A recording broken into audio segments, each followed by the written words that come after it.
Good morning. How are we? Saturday morning. What a week it's been, actually. We've had our 5-day kickstart, which many ladies who've been on our kickstart program before, have gone on, got some motivation from. Really amazing wins shared yesterday, actually. And then, yeah, what a week being outside.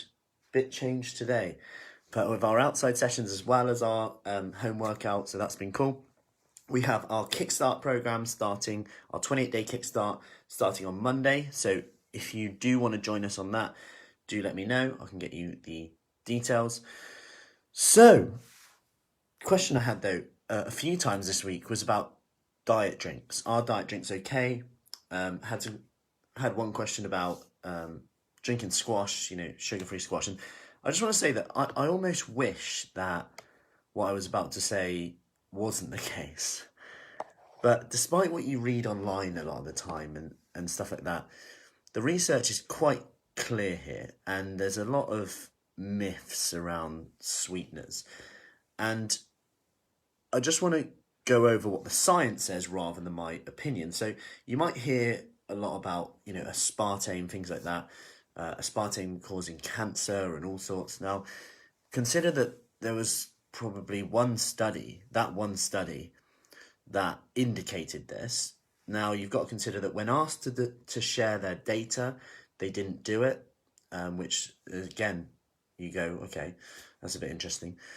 Then you've got to consider the methods where if you actually essentially inject aspartame into someone bloodstream, that's totally different from eating it. If you injected olive oil into your bloodstream, you would probably die. Like, it's completely different. Your digestive system is almost like your immune system.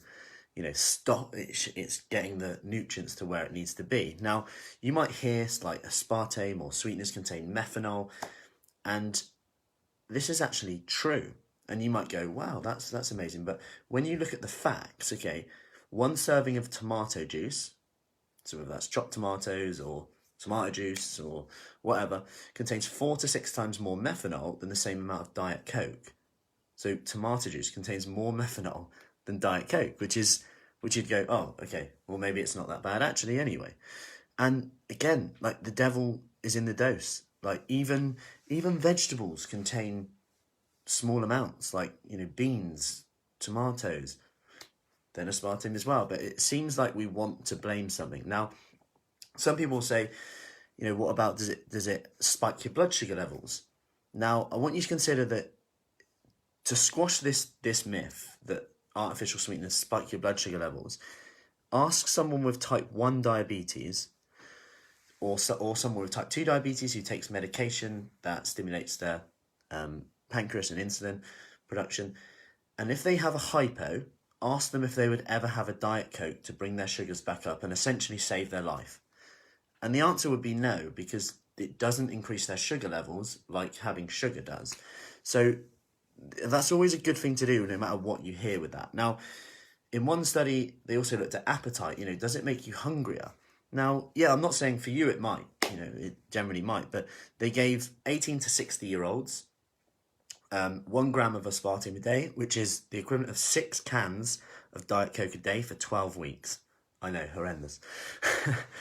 Even I was like, and yet no impact on appetite. In fact, some studies have actually shown that the opposite occurred. People had less sugar cravings, less desire for sweet foods. No impact on blood sugar levels, as I said, which is a predictor of type 2 diabetes. So I guess my point here is that suggesting that diet drinks are bad is kind of just looking for something to blame. And I'm not saying here that they are healthy, because directly they don't offer any health benefit, but directly, but indirectly, if always ask the question, what's the alternative? If the alternative is full sugar or you're craving and you end up eating biscuits, then of course a diet drink is going to be better for you. And I guess the key thing to consider here is, as much as you might think, oh, it's a chemical and stuff like that, everything's a chemical, but also sugar is a chemical, but it's also probably causing more harm. Well, it's definitely causing more harm than sweeteners are. Now, there might be a percent of the population you get headaches or something like that. That's fine. Or people with maybe IBS, especially. Certain sweeteners are probably going to disagree with you.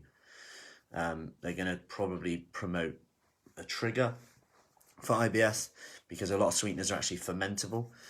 So hence why they're calorie free. So your body has to ferment them, a bit like a vegetable. So they're not a vegetable though. But there probably is one caveat I would say, and this is a bit of my hypothesis.